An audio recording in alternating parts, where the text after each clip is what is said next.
இன்றைக்கி நம்ம முழு நாட்டுக்கோழியை முழுசாகவே ஈஸியான முறையில் எப்படி ஃப்ரை பண்ணுறதுன்னு நாம் இப்போ பார்க்க போகிறோம். முதல்ல கடாயில் வந்து எண்ணெயை ஊற்றிக்கோங்க.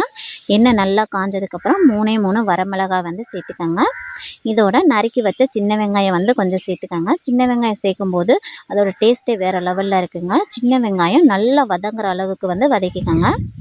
இப்போ நாம் நறுக்கி வச்ச 4 தக்காளி பழம் அதில் வந்து சேர்த்துக்கலாம். தக்காளி நல்லா வதங்க விடுங்க. இந்த அளவுக்கு வந்து தக்காளி வதங்கி வந்ததுக்கப்புறம் அதை ஒரு மிக்ஸி ஜாரில் வந்து சேர்த்துக்கலாம்.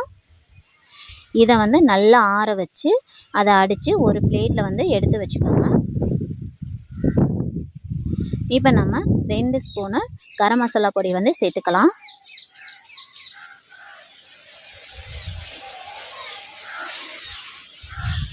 இப்போ நம்ம 2 ஸ்பூனு சில்லி சிக்கன் பொடி வந்து சேர்த்துக்கலாம். இப்போ நம்ம அடித்து வச்ச அந்த தக்காளி வெங்காயத்தை வந்து சேர்த்துக்கலாம். ஏன்னா தக்காளி வெங்காயம் சேர்க்கும் போது அதோட டேஸ்ட் வந்து வேறு லெவலில் வந்து நமக்கு இருக்குங்க. இப்போ நம்ம கொஞ்சமாக உப்பு சேர்த்துக்கலாம். இதை நல்லா வந்து மிக்ஸ் பண்ணிக்கோங்க.